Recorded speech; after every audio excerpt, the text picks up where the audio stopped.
Jesus promete uma coisa e entrega outra? Eu sou o Ezequiel Gomes, você está no canal Vem Senhor Jesus. E hoje eu convido vocês a refletir numa mensagem bíblica, na forma de um sermão temático, a respeito de um dos personagens mais importantes na narrativa do Novo Testamento. Ele não é importante no contexto, da sua dignidade, de ser um exemplo a ser seguido, muito pelo contrário. Estou falando de ninguém menos do que Judas Iscariotes. E a inspiração para o meu sermão é a dúvida de um irmão que entrou em contato comigo há poucos minutos atrás no WhatsApp, perguntando assim sobre o texto de Mateus capítulo 19, versos 23 a 30, e a dúvida que ele tem a respeito de Judas, tá bom? E aí eu vou aproveitar para responder a dúvida do irmão e já fazer um conteúdo para todos vocês aí que quiserem meditar na palavra de Deus. Então, se você quiser abrir a sua Bíblia em Mateus capítulo 19, nós vamos ler dos versos 23 a 30, para contextualizar a dúvida do irmão. Mas enquanto você abre a sua Bíblia, deixa eu dar um recadinho aí para todo mundo que segue o canal, tá bom? Eu estou publicando o meu 10º livro, tá bom? Chamado O Profeta e o Apóstolo, Elos históricos, conceituais e linguísticos entre a obra de Daniel e Paulo, tá bom? Esse livro me dá muito prazer de anunciar que em breve estará nas suas mãos, em formato eletrônico, mesmo em formato físico para aqueles que quiserem. Mas, como a gente faz aqui dentro desse canal, a gente tem uma parceria em que vocês me ajudam e eu publico o material, porque senão também eu não consigo publicar, tá bom? Como é que funciona? Os seguidores do canal me ajudam com os valores para pagar todo o processo de publicação. Capa, diagramação, revisão, ISBN, um valor para o Ezequiel também que ninguém é de ferro, não é verdade? E em geral esse processo de publicação ele custa mais ou menos aí entre 4 e 5 mil reais, beleza? Depende um pouco do preço da diagramação, por isso eu não sei o valor exato, depende de quantas páginas o livro vai ficar. Essa é a parte mais cara desse processo como um todo. Mas se você quiser ajudar na publicação desse livro, inclusive para que ele seja divulgado gratuitamente através da internet na forma de PDF, então fica aí o meu e-mail, que é o meu Pix, ezeksalt@hotmail.com.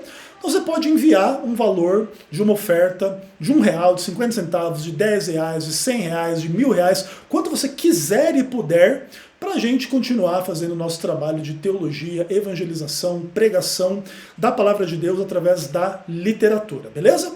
Então, recado dado, vamos lá para o texto de Mateus capítulo 19. E assim com a Bíblia aberta, vamos orar para que seja Deus a falar ao nosso coração. Vamos orar. Papai do céu, maravilhoso e querido, obrigado pela tua palavra que está aberta diante de nós. Que esta palavra nos julgue, nos repreenda, nos exorte, nos transforme, nos console, nos salve pelo poder do Espírito Santo. Que ao aprendermos daquilo que Jesus ensinou, possamos ter os nossos olhos espirituais iluminados para compreender a tua verdade e a tua vontade para a nossa vida. Perdoa os nossos pecados, fala ao nosso coração. Oramos em nome de Jesus. Amém. Então eu vou ler o texto de Mateus capítulo 19, verso 23 até o verso 30, e aí vou explicar para vocês a dúvida do irmão e vamos conversar a esse respeito, tá bom? A palavra de Deus diz assim: Então disse Jesus a seus discípulos: Em verdade vos digo que um rico dificilmente entrará no reino dos céus. E ainda vos digo que é mais fácil passar um camelo pelo fundo de uma agulha do que entrar um rico no reino de Deus. Ouvindo isso, os discípulos ficaram grandemente maravilhados e disseram: Sendo assim, quem pode ser salvo?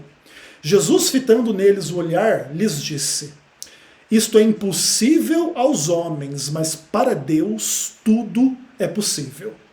Então lhe falou Pedro: Eis que nós tudo deixamos e te seguimos.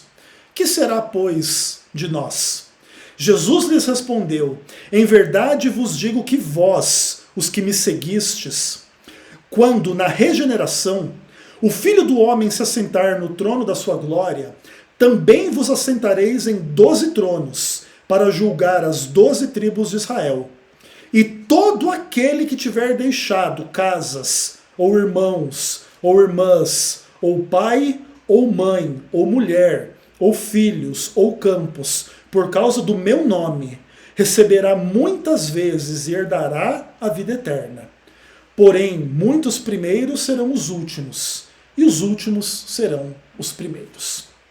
A dúvida do irmão é basicamente o seguinte: aqui Jesus faz uma promessa para os 12 discípulos, para aqueles que haviam abandonado tudo e estavam seguindo ele no seu ministério itinerante, de ensino, de cura, de exorcismo e etc.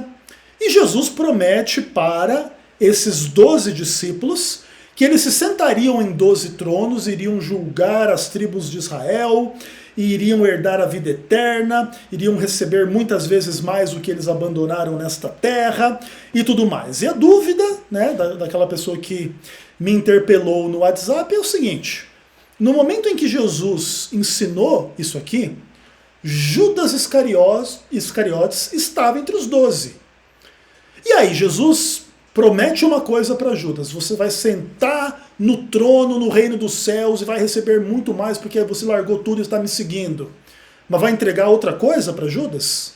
Ou seja, Jesus promete uma coisa, mas ele entrega outra. Judas vai para o inferno, e aí Jesus falhou com Judas? Ou no final das contas Judas vai ser salvo? Porque aqui Jesus promete aqui para os 12, entre eles Judas, que eles estariam sentados em tronos, julgando as tribos de Israel. Essa é a dúvida do irmão e nós vamos conversar sobre ela, tudo bem? Beleza. Então vamos começar do começo e nós vamos passear por todos os textos do Evangelho de Mateus que falam a respeito de Judas, E nós só vamos tratar 2 textos fora do Evangelho de Mateus, um que está em João, outro que está em Lucas, para a gente complementar um pouco aí o nosso quadro a respeito deste que é o personagem, ou a pessoa da narrativa do Novo Testamento, mais polêmica, mais complexa, que inclusive mais perto chega de ter a experiência análoga à experiência do próprio Satanás. Uma pessoa que conheceu Deus e abandonou Deus. Assim também Judas conheceu Cristo e abandonou Cristo, né? E, inclusive, a gente vai ver durante a nossa trajetória de estudo que existe uma relação íntima entre Judas e Satanás. Mas não vamos nos apressar, não vamos colocar o carro na frente dos bois. Vamos voltar lá para Mateus capítulo 6 e vamos começar do começo, tá? Mateus capítulo 6, verso 24. Descreve um ensinamento da parte de Jesus que é absolutamente central para a nossa discussão. Jesus estava ensinando lá em Mateus 19 que é difícil um rico entrar no reino de Deus. Então quer dizer, inclusive, que o Ezequiel tem alguma chance de entrar no reino de Deus, porque rico não é, né? Bom, pode ser que se torne rico no futuro, quem sabe. Aí vai ficar mais difícil no futuro, mas pelo menos por enquanto, assim, parece que não está tão difícil assim. Pelo menos não por este problema, vamos dizer assim. Ele está falando das riquezas e tudo mais. E Pedro pergunta: mas nós, discípulos, abandonamos tudo para te seguir. E aí, como é que vai ser? Não, vocês vão receber muito mais. Só que esse ponto da discussão lá entre Jesus e os discípulos simplesmente retoma um tema a respeito do qual Jesus já tinha ensinado. Não era novidade, ou não deveria ser novidade para os discípulos. E esse ensino está registrado aqui em Mateus capítulo 6, verso 24, onde Jesus diz assim: ninguém pode servir a 2 senhores, porque ou há de aborrecer-se de um e amar ao outro, ou se devotará a um e desprezará ao outro. Não podeis servir a Deus e às riquezas. Aqui nesse texto, Jesus faz uma equiparação entre Deus e as riquezas e chama a ambos de Senhor. São 2 senhores. E Jesus fala que não é possível servir a 2 senhores. Não é possível servir a Deus e as riquezas ao mesmo tempo. Porque mais cedo ou mais tarde, você vai preferir servir a um em comparação com o outro. É o que Jesus ensinou. Então, pensa da seguinte forma. Pensa que você está servindo a Deus, mas isso não está rendendo dinheiro. E você se frustra de servir a Deus e agora vai servir o dinheiro para ganhar dinheiro, tá bom? Basicamente é isso, você vai desprezar o serviço a Deus porque ele não rende dinheiro e vai lá servir ao dinheiro. E não é possível fazer as duas coisas, não é possível servir a Deus e ao dinheiro. Primeiro porque não existe dinheiro que pague o serviço que se faz a Deus, certo? Quanto que a gente cobraria pela oração? Quanto que a gente cobraria pelo batismo? Quanto que a gente cobraria pelo ensino? Quanto que a gente cobraria pela dedicação da nossa vida à causa de Cristo? Não tem dinheiro que pague. E se tivesse dinheiro que pague, a pessoa que recebesse para isso em função de trabalhar para o dinheiro em nome de Deus, vamos dizer assim, já não mereceria trabalhar em nome de Deus. Se o que me faz servir a Deus, no final das contas, é porque tem um salário em dinheiro, a Deus eu não sirvo, nem sou digno de servir. Não é possível servir a Deus e ao dinheiro. Jesus ensinou isso, e sabe que isso dá pano para manga assim, gigantesca em relação às discussões assim, sobre o cerne do serviço a Deus e do Evangelho. Jesus, ele é tudo menos ingênuo, até porque Jesus é onisciente, conhece todas as realidades. E Jesus sabe que é impossível você viver sem os recursos necessários para você viver. Inclusive Jesus, nesse mesmo contexto aqui, ele ensina a esse respeito, de ninguém ficar ansioso quanto ao que vai comer, quanto ao que vai vestir. Porque Deus que está no céu sabe que as pessoas têm necessidade do que vestir, do que comer, e tem que buscar o reino de Deus em primeiro lugar, e todas as demais coisas serão acrescentadas. Não é isso? Isso é o que Jesus ensinou, inclusive aqui em Mateus capítulo 6 mesmo, verso 33, mas aí todo o contexto ali, né? Não vai se preocupar com isso, não é esse o foco. O foco não é o que eu vou comer, o que eu vou vestir, onde que eu vou morar, que carro que eu vou ter, se é que eu vou ter algum carro. Acho que aqui nessa época aqui não tinha carro nenhum, né? Eu vou ter um jegue, um cavalo para poder passear, fazer alguma coisa, encurtar as distâncias, negociar, ganhar grana, etc. E tudo isso é muito interessante e já fica como pano de fundo da história de Judas Iscariotes. A primeira vez que Judas Iscariotes aparece textualmente no Evangelho de Mateus é em Mateus capítulo 10. Vamos dar uma olhada lá. Vamos ler do verso 1 até o verso 15, para a gente contextualizar aí a primeira vez que Judas aparece no texto bíblico, né, no Evangelho de Mateus, que é o foco do nosso estudo aqui. Então a palavra de Deus diz assim: tendo chamado seus 12 discípulos, deu-lhes autoridade sobre espíritos imundos, para os expelir, e para curar toda sorte de doenças e enfermidades. Ora, os nomes dos 12 apóstolos são esses. Primeiro, Simão, por sobrenome Pedro, e André, seu irmão, Tiago, filho de Zebedeu, e João, seu irmão, Filipe e Bartolomeu, Tomé e Mateus, o publicano, Tiago, filho de Alfeu e Tadeu, Simão, o zelote, e Judas Iscariotes, que foi quem o traiu. O texto já dá a dica. Na primeira vez que Judas aparece, já aparece como aquele que vai trair, ou que o traiu Jesus. Inclusive, naturalmente, isso aqui, né, demonstra que o Evangelho foi escrito de uma perspectiva de que essa história já estava posta, já estava realizada, já estava contada.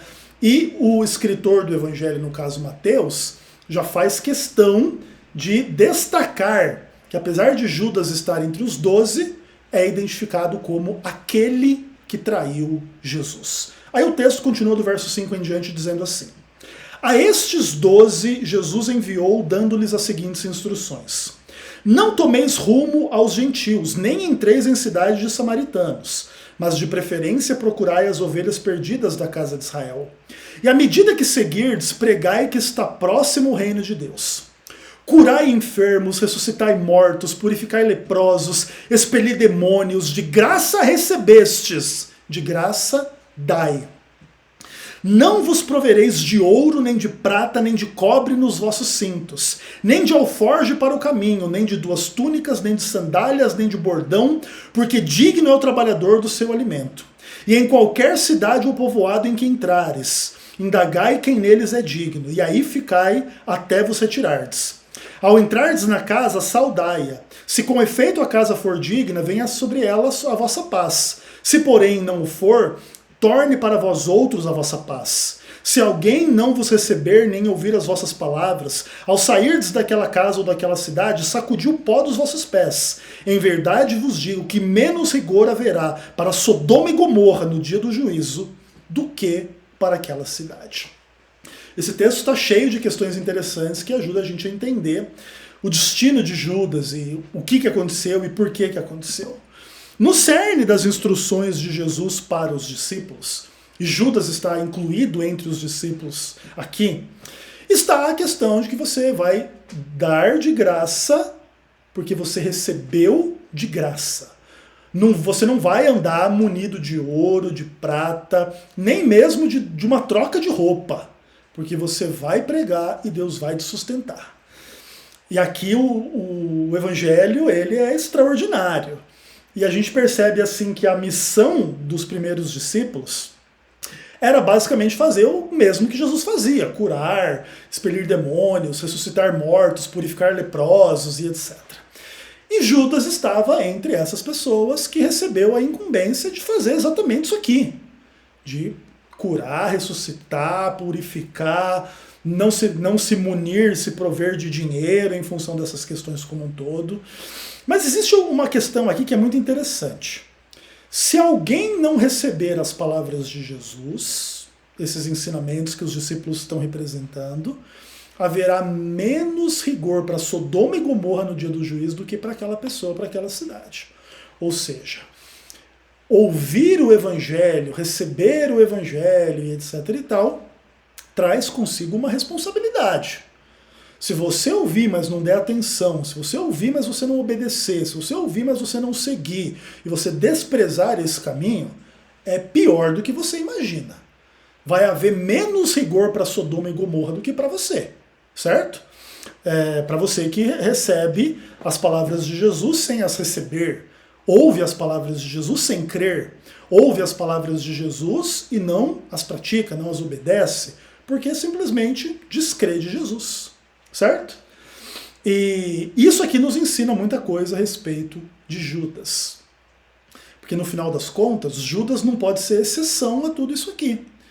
E se Judas estiver entre aqueles que recebe a palavra de Jesus, mas não recebe? No final das contas, mais cedo ou mais tarde, pode haver menos rigor para Sodoma e Gomorra do que haverá para Judas Iscariotes. Mas para a gente entender um pouco o destino de Judas, a condição de Judas, a situação de Judas, a gente tem que entender que praticamente Judas some do relato do Evangelho de Mateus aqui no capítulo 10 e só vai voltar ao relato no capítulo 26. Mas antes disso, vamos entender algumas coisas a partir de João capítulo 12. Vamos sair aqui um pouco do Evangelho de Mateus e vamos lá para João capítulo 12, que vai dar uma informação muito importante a respeito de Judas para a gente entender o que acontece na relação entre Jesus e Judas e tudo mais, para a gente inclusive responder a pergunta do nosso amigo aí, se Jesus promete uma coisa, entrega outra, o Judas vai ser salvo ou não, como é que se explica tudo isso? João capítulo 12, nós vamos ler do verso 1 até o verso 8 para contextualizar, e a palavra de Deus diz assim: 6 dias antes da Páscoa foi Jesus para Betânia, onde estava Lázaro, quem ele ressuscitara dentre os mortos. Deram-lhe, pois, ali uma ceia. Marta servia, sendo Lázaro um dos que estavam com ele à mesa. Então Maria, tomando uma libra de bálsamo de nardo puro, muito precioso, ungiu os pés de Jesus e os enxugou com os cabelos, e encheu-se toda a casa com o perfume do bálsamo. Mas Judas Iscariotes, um dos seus discípulos, que estava para traí-lo, disse: por que não se vendeu este perfume por 300 denários e não se deu aos pobres? Isto dizia ele, não porque tivesse cuidado dos pobres, mas porque era ladrão. e roubava, e tendo a bolsa, roubava o que nela se lançava. Jesus, entretanto, disse: deixai-a, que ela guarde isto para o dia em que me embalsamarem, porque os pobres sempre os tendes convosco, mas a mim nem sempre me tendes. E aí aqui o Evangelho de João, ele acusa Judas literalmente de roubar o dinheiro que era trazido, né, para a bolsa que deveria ser os recursos aí do grupo dos primeiros discípulos. Ou seja, Judas, enquanto prega, enquanto vai, enquanto ensina, enquanto fala de Jesus, pratica o roubo, pratica a transgressão da lei de Deus, porque é uma pessoa que tem o seu foco no dinheiro. Mas Jesus já tinha avisado: você não pode servir a Deus e ao dinheiro, não é possível você fazer isso, ok? E Judas estava tentando provar que Jesus estava errado. E aí vamos voltar lá para o Evangelho de Mateus, vamos lá para o capítulo 26, tá bom? Que é quando Judas volta para a narrativa do Evangelho de Mateus. Então vamos dar uma olhada lá em Mateus capítulo 26. Nós vamos ler do verso 1 até o verso 16. E aí o texto diz assim: tendo Jesus acabado todos estes ensinamentos, disse a seus discípulos: sabeis que daqui a 2 dias celebrar-se-á a Páscoa, e o Filho do Homem será entregue para ser crucificado. Então os principais sacerdotes e os anciãos do povo se reuniram no palácio do sumo sacerdote, chamado Caifás, e deliberaram prender Jesus à traição e matá-lo. Mas diziam: não durante a festa, para que não haja tumulto entre o povo. Ora, estando Jesus em Betânia, em casa de Simão o leproso, aproximou-se dele uma mulher trazendo um vaso de alabastro, cheio de precioso bálsamo, que lhe derramou sobre a cabeça, estando ele à mesa. Vendo isso, indignaram-se os discípulos e disseram: para que este desperdício? Pois este perfume podia ser vendido por muito dinheiro e dar-se aos pobres. Mas Jesus, sabendo disso, disse-lhes: por que molestais esta mulher? Ela praticou boa ação para comigo, porque os pobres sempre os tendes convosco, mas a mim nem sempre me tendes. Pois derramando este perfume sobre meu corpo, ela o fez para o meu sepultamento. Em verdade vos digo, onde for pregado em todo o mundo este evangelho, também será contado o que ela fez para a memória sua. Então um dos 12, chamado Judas Iscariotes, indo ter com os principais sacerdotes, propôs: que me quereis dar, e eu vou-lhe entregarei. E pagaram-lhe 30 moedas de prata. E desse momento em diante buscava ele boa ocasião para o entregar. Muitos princípios muito interessantes estão contidos aqui nessa história, que inclusive é a versão de Mateus do texto que a gente leu em João capítulo 12, né? Então Jesus tinha ressuscitado Lázaro dos mortos. Em função disso, o pessoal ali do Sinédrio, Caifás, etc., queria matar Jesus, para que inclusive a influência de Jesus não crescesse mais e mais e se tornasse absolutamente incontrolável, como já era o caso, já estava sendo a perspectiva do caso. Mas eles sabiam também que eles só poderiam levar o intento dele a cabo se isso ocorresse mediante uma traição. E aí existe uma cena um pouco diferente narrada por Mateus daquela narrada por João.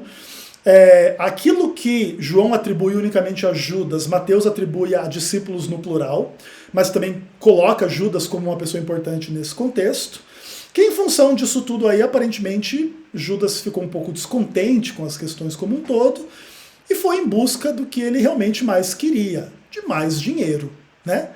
Não podendo servir a Deus e as riquezas, foi procurar mais riquezas, e aí chegou para os sacerdotes ali, no Sinédrio, etc., e fez a proposta: o que vocês me dão para eu trair ele? 30 moedas de prata. E aí existe um monte de princípios interessantes.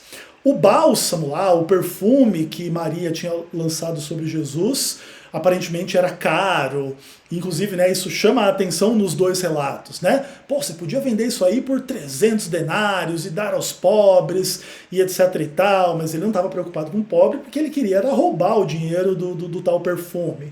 Maria foi generosa com Jesus e inclusive tem um pouco daquela ideia de que a Maria, aqui no caso, era uma prostituta, e Simão era um leproso fariseu, inclusive Simão julgou Jesus no seu coração, em função assim, de que se ele fosse profeta, ele saberia que a mulher era de má índole, e não permitiria que ela tocasse em Jesus, e limpasse os seus pés ali, naquele contexto como um todo, e aí Jesus dá uma baita de uma lição para Simão o leproso.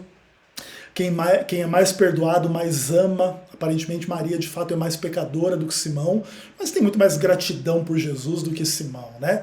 E Simão não lavou os pés de Jesus, não fez nada de especial, e aquela mulher estava ali derramando aquele perfume caro, que talvez ela inclusive ganhou com o dinheiro da prostituição, e etc. E aí entram alguns princípios muito complicados, né? Se o rico é difícil entrar no reino de Deus, imagina uma pessoa que ficou rica em função de prostituição, essa mesmo que vai para o inferno, né? E aparentemente a presença de Jesus ali revela um pouco dos intentos, dos pecados do coração dessa mulher, e ela se derrama e ela pega aquele dinheiro que ela juntou com aquele trabalho extremamente anticristão, diabólico e tudo mais, e quebra e joga aos pés de Jesus e etc e tal. E é muito interessante assim esse embate, né? Existem percepções muito interessantes a respeito dessas coisas. Inclusive que Simão aliciou Maria para o mundo da prostituição e etc e tal. Então você tinha uma relação muito complexa ali entre Simão, Maria e Judas, né? E todo mundo ali cheio de pecado, todo mundo ali cheio de problema, mas ao mesmo tempo Maria, que em tese era a pior de todos eles, é a que sai melhor no final das contas, porque se arrepende, se entrega aos pés de Cristo, faz uma boa ação. Jesus inclusive promete que o que ela fez seria lembrado e pregado no mundo inteiro. Aqui estamos cumprindo parte da profecia de Jesus a respeito da pregação do Evangelho. E Judas está naquela condição, inclusive, de influenciar os discípulos a reclamar disso aqui, e vai lá entregar Jesus por 30 moedas de prata. E interessante, né? Que também era um valor considerável, em função do qual, inclusive, daqui a pouquinho vai se comprar um terreno, não é verdade? Interessante. Mas aí, o texto bíblico, ele continua falando, né, dessas questões como um todo, e aí chega no próprio capítulo 26, do verso 20 ao verso 25, se fala do traidor, né? E aí a Bíblia diz assim: chegada a tarde, pôs-se ele, Jesus, à mesa com os 12 discípulos. E enquanto comiam, declarou Jesus: em verdade vos digo que um dentre vós me trairá. E eles, muitíssimo contristados, começaram um por um a perguntar-lhe: porventura sou eu, Senhor? E ele respondeu: o que mete comigo a mão no prato, esse me trairá. O Filho do Homem vai como está escrito a seu respeito, mas ai daquele que por intermédio de quem o Filho do Homem está sendo traído. Melhor lhe fora não haver nascido. Então Judas, que o traíra, perguntou: acaso sou eu, mestre? Respondeu-lhe Jesus: tu o disseste. Os relatos paralelos dessa imagem, dessa cena na história de Jesus, dão conta de que quando Jesus fala assim, é aquele que coloca a mão no prato comigo, Judas coloca a mão no prato junto com ele. Eu tenho para mim que isso quer dizer que no momento em que Jesus estava conversando com eles a esse respeito, Judas se distraiu um pouco, e aí alguém perguntou, mas quem vai trair o Senhor? Sou eu? Jesus falou assim, não, é o que bota a mão no prato comigo. E aí ele vai botar a mão no prato e Judas está colocando a mão no prato. E Judas inclusive pode dizer assim, não, só estou pegando aqui um pão, não, tranquilo. Então Jesus já dá a dica. E como todo mundo estava perguntando, Senhor, sou eu que vou te trair, sou eu. Aí Judas, para inclusive não despertar as suspeitas dos demais, inclusive pergunta, não, mas sou eu? Aí Jesus falou assim, você que está dizendo. Muito interessante a postura de Jesus, né, no meio da situação como um todo. E aí a gente sabe que no final das contas, o que acontece é absolutamente terrível, né? E a gente pode avançar aí para Lucas capítulo 22, verso 3, que é o outro texto que a gente vai ler fora do Evangelho de Mateus. Lucas 22, verso 3. Descrevendo essa mesma cena, Lucas escreve assim: Ora, Satanás entrou em Judas, chamado Iscariotes, que era um dos 12. Este foi entender-se com os principais sacerdotes e os capitães sobre como lhe entregaria Jesus. Então eles se alegraram e combinaram em lhe dar dinheiro. Judas concordou e buscava uma boa ocasião de lhe entregar sem tumulto.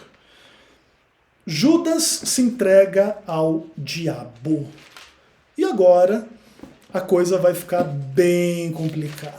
Vamos voltar lá para Mateus capítulo 26. Vamos ler do verso 47 até o verso 50, nesse contexto aqui. E aí Judas sai da Santa Ceia, entende que já encontrou o momento oportuno de entregar Jesus, vai até os sacerdotes e traz eles para buscar Jesus lá perto do monte do Getsêmani. A Bíblia diz assim: Falava Jesus ainda, e eis que chegou Judas, um dos 12, e com ele grande turba, com espadas e porretes, vinda da parte dos principais sacerdotes e dos anciãos do povo. Ora, o traidor lhes tinha dado este sinal: aquele a quem eu beijar, esse é ele, prendei-o. E logo aproximando-se de Jesus lhe disse: Salve, mestre, e o beijou. Jesus, porém, lhe disse: Amigo, para que vieste? Nisto, aproximando-se eles, deitaram as mãos em Jesus e o prenderam. A cena é absolutamente extraordinária e muito triste, muito pesada. Judas traz Jesus com um beijo, como uma pessoa extremamente dissimulada. Como quem estivesse ali por acaso. Mestre, você aqui, lhe dá um beijo. E quando se afasta de lhe dar o beijo, Jesus fala para ele: amigo, você veio para quê? Como se ele não soubesse, né? E nesse mesmo momento, por detrás de Judas, aparece um monte de gente com espada, com porrete, simplesmente pegam Jesus. E aí, o resto é história, não é verdade? Quando a gente vê Mateus capítulo 27, do verso 1 em diante, nós temos o último relato do Evangelho de Mateus a respeito de Judas. E o relato não poderia ser mais triste. A Bíblia diz assim: Ao romper do dia, todos os principais sacerdotes e anciãos do povo entraram em conselho contra Jesus para o matarem, e amarrando-o levaram-no e entregaram-no ao governador Pilatos. Judas entrega Jesus, ele é preso, e agora eles vão decidir matar, eles querem matar Jesus de todo jeito. E acontece uma cena bem complicada, de inúmeros pontos de vista, né, com Judas. Então Judas, que o traiu, vendo que Jesus fora condenado, tocado de remorso, devolveu as 30 moedas de prata aos principais sacerdotes e anciãos, dizendo: pequei, traindo sangue inocente. Eles, porém, responderam: que nos importa? Isso é contigo. Então Judas, se atirando para o santuário as moedas de prata, retirou-se e foi enforcar-se. E os principais sacerdotes, tomando as moedas, disseram: não é lícito deitá-las no cofre das ofertas, porque é preço de sangue. E tendo deliberado, compraram com elas o campo do oleiro, para cemitério de forasteiros. Por isso aquele campo tem sido chamado até o dia de hoje Campo de Sangue. Então se cumpriu o que fora dito por intermédio do profeta Jeremias. Tomaram as 30 moedas de prata, preço em que foi estimado, aquele a quem alguns filhos de Israel avaliaram, e as deram pelo campo do oleiro, assim como me ordenou o Senhor. E basicamente essa é a última cena da vida de Judas. Tem pessoas que ficam um pouco confusas, né, com o relato, especialmente em função da referência ao remorso de Judas. E o remorso de Judas, de alguma forma, ele é análogo o choro de Esaú que não contém o arrependimento, né? A Bíblia fala de Esaú que ele buscou o lugar de arrependimento com lágrimas e não encontrou. Aparentemente com Judas acontece a mesma coisa. Ele percebe um pouco assim da enormidade do pecado que ele comete, isso ele admite, mas ele tinha se entregado ao diabo a tal nível, a tal ponto, que já não conseguia mais realmente se arrepender, crer no perdão de Cristo, crer na graça de Cristo, crer naquilo que Jesus inclusive tinha dito, que ele estava para entregar a sua vida, para fazer no seu sangue e no seu corpo uma nova aliança. Se Judas tivesse crido no Evangelho, Judas estaria entre os 12 apóstolos de Jesus Cristo, a sentar nos 12 tronos e julgar as 12 tribos de Israel. Judas teria sido perdoado como Pedro foi perdoado. Judas teria o seu nome na galeria dos heróis da fé, como tantos outros tiveram o seu nome na galeria dos heróis da fé. Mas Judas tropeçou em algumas questões que não é permitido tropeçar. Vamos voltar aí de Mateus 27, onde a gente está, para Mateus 24. Por que a gente pode dizer que Jesus não falhou com Judas e não prometeu uma coisa e entregou outra? Porque Jesus ensinou explicitamente que você não pode servir a Deus e ao dinheiro. E no caminho todo Judas está servindo ao dinheiro. Ah, não, mas Jesus tinha feito a promessa em Mateus 19 que os 12 se sentariam em 12 tribos. Como é que agora Judas não vai estar sentado, aliás, em 12 tronos para julgar as 12 tribos? Como é que Judas então agora vai falhar? Jesus enganou Judas? Prometeu uma coisa, vai entregar outra? Porque Jesus também ensinou que você não pode servir a Deus e as riquezas. E mais do que isso, Jesus ensinou uma coisa muito importante. Mateus 24, verso 10 a 14. E a Bíblia diz assim: naquele tempo muitos hão de se escandalizar, trair e odiar uns aos outros. Levantar-se-ão muitos falsos profetas e enganarão a muitos. E por se multiplicar a iniquidade, o amor se esfriará de quase todos. Aquele, porém, que perseverar até o fim, esse será salvo. E será pregado este evangelho do reino para todo o mundo, para testemunho a todas as nações. Então virá o fim. Por que Judas não vai ter o cumprimento da promessa de Jesus em Mateus 19?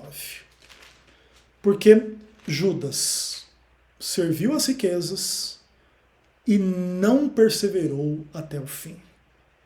Isso revela algumas coisas muito importantes para a gente. Vamos voltar para Mateus 19? Vamos terminar com a reflexão do texto que a gente começou.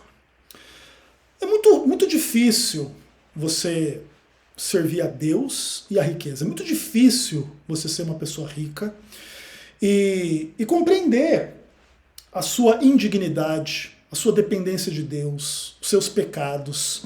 Porque, em geral, o mundo louva as pessoas ricas. E, inclusive, os discípulos eles ficam assim, maravilhados com o ensino de Jesus em relação a isso, querendo dizer, inclusive, assim, que daí ninguém pode ser salvo, mas não porque todo mundo é rico, mas porque quem não é também gostaria de ser. Então Jesus fala assim, olha, é muito difícil alguém rico ir para o céu. Aí os discípulos falam assim, mano, mas então como é que vai ser isso?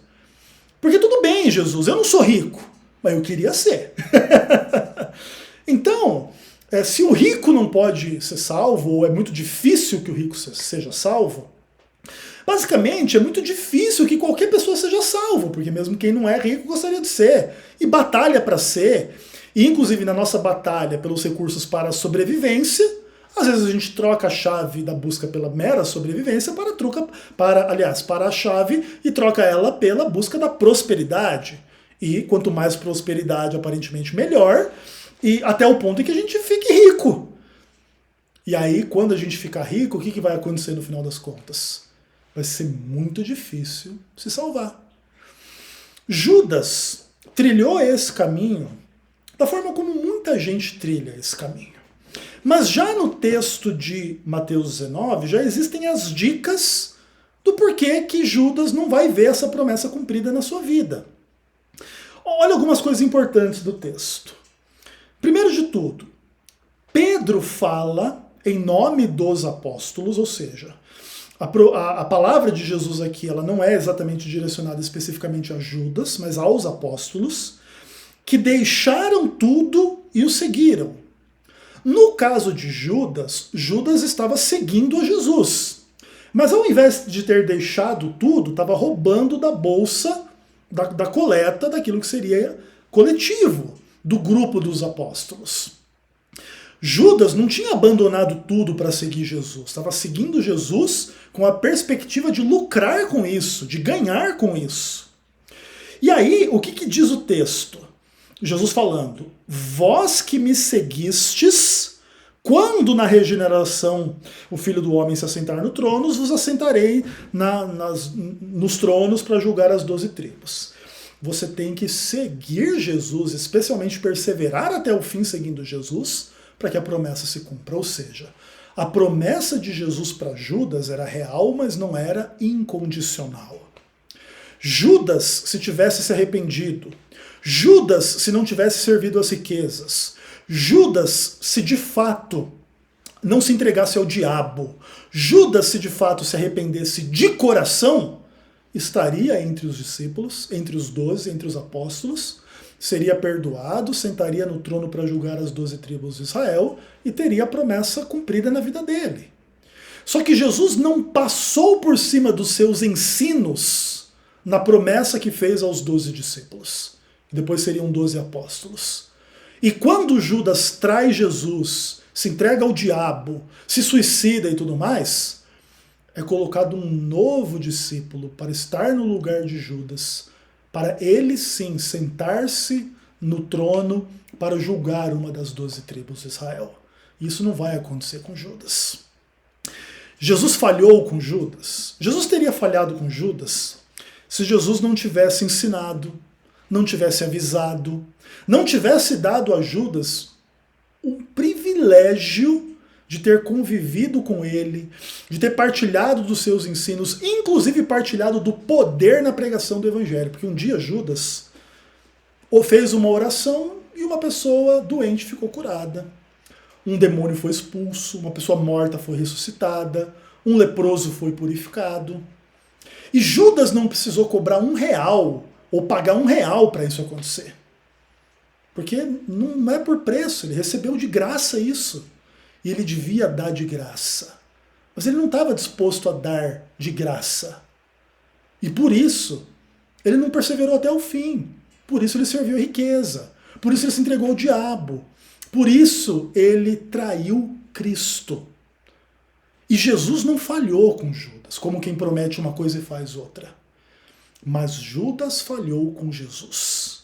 E por isso ele é o protótipo do apóstata, do traidor, do filho da perdição, do anticristo, que é o mais próximo que um ser humano pode chegar da experiência do próprio Satanás. E esse é Judas. Jesus não falhou, Judas falhou. E dentro desses aspectos, é importante a gente entender que sim, existem polêmicas muito extensas a respeito da experiência de Judas na teologia cristã, especialmente do ponto de vista da teologia calvinista. E se você que me ouve até aqui quer se aprofundar um pouco mais a respeito desse assunto, eu vou indicar 2 materiais para você. Um vídeo que eu gravei sobre Judas, chamado Judas eleito incondicionalmente, vai ficar aqui no link da descrição, e o meu livro sobre João capítulo 6, chamado Maior Discurso Calvinista de Cristo, onde eu faço uma análise extensa também da experiência de Judas no contexto todo ali da multiplicação dos pães e etc e tal, e do que Jesus ensina a respeito da salvação, do evangelho e tudo mais. Tem uma boa parte ali, um bom capítulo, uma boa parte de textos a respeito da experiência de Judas. Se você quiser se aprofundar nessas questões, você pode me adicionar no WhatsApp e eu mando o livro para você, O Maior Discurso Calvinista de Cristo. Beleza? Seja como for, tem uma coisa assim que é muito interessante aqui, desses textos todos que a gente leu, que me chama muito a atenção e que eu quero terminar com isso. Quando Jesus disse que haveria alguém que iria traí-lo, Cada um perguntou, sou eu? E eu acho que cada um de nós tem que se fazer essa pergunta. Sou eu aquele que vai trair a Jesus? É você aquele que vai trair a Jesus? Tem gente que traz Jesus em nome de dinheiro, tem gente que traz Jesus em nome de sexo, tem gente que traz Jesus em nome de poder, tem gente que traz Jesus em nome de influência, status, posição, segurança no mundo, fama, glória, a glória dos reinos deste mundo. Tem gente que traz Jesus por um prato de lentilha, por um pão, por milhões de questões e circunstâncias diferentes. E o caminho para a gente trair a Jesus sempre está aberto diante de cada um de nós. E vergonhosamente, todos nós podemos e devemos admitir que já traímos a Jesus em inúmeros contextos. Isso é uma absoluta vergonha. A diferença, entretanto, é que a gente pode ser Judas ou pode ser Pedro. Pedro e Judas traíram Jesus. Pedro se arrependeu, Judas não. Judas foi longe demais na sua ilusão, na sua ganância, na sua malícia. Pedro foi longe demais também, mas não a ponto de não retornar. E eu quero dizer para Deus, nesse sermão, que eu não quero ir longe demais a ponto de não poder retornar. Você tem o mesmo desejo? Você reconhece como eu que a gente traz Jesus no que a gente fala, no que a gente pensa, no que a gente deseja, nos nossos caminhos, em função de 1 milhão de coisas? Eu acho que isso é verdade, na minha vida e na sua vida. Você pode discordar de mim se você quiser. Mas eu não poderia deixar de admitir que eu sou um pecador. E sendo um pecador, eu preciso me envergonhar diante daquele que nunca pecou e a quem eu chamo de Senhor. Tudo bem?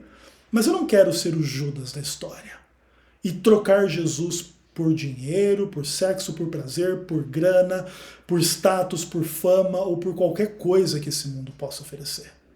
Em função disso, eu vou terminar essa mensagem fazendo a oração do arrependimento, de quem não quer ter a experiência de Judas. E eu oro por mim, e oro por quem quiser falar junto comigo para Deus. Deus, não nos permita se afastar do Senhor, nos afastar do Senhor como Judas, em nome de nada que esse mundo possa oferecer. Que tal? Vai agarrar a oportunidade? Vamos orar. Papai do céu, maravilhoso e querido, é no nome de Jesus que nós agradecemos a mensagem da Tua Palavra. Nós te traímos muitas vezes no que a gente fala, no que a gente pensa, no que a gente quer, em tantos problemas e diante de tantas tentações e de tantas quedas, Pai. Mas nós não queremos ser Judas. Nós não queremos ir longe demais. A gente não quer ter a comunhão com o diabo. A gente não quer pecar contra o Espírito Santo. A gente não quer trocar o Senhor por nada que esse mundo ofereça. Por isso, Pai, olha para os nossos caminhos e vê as nossas traições e nos perdoa e nos transforma. Se temos traído o Senhor em nome de moedas de prata que representam tantas coisas nesse mundo, nós queremos dizer que nós não meramente queremos devolver essas moedas com o sentimento do remorso, mas nós queremos nos enojar de tudo isso no contexto do arrependimento, para que a Tua luz possa brilhar no nosso coração, transformar a nossa vida, e que a gente possa ser fiel e perseverar até o fim. Para isso, confiamos no perdão dos nossos pecados em função do que o Senhor realizou por nós, pedindo que o Senhor transforme a nossa vida e que o Senhor nos prepare para tudo que a gente vai viver até o dia da nossa morte, ou se não vamos morrer até o dia da volta de Jesus.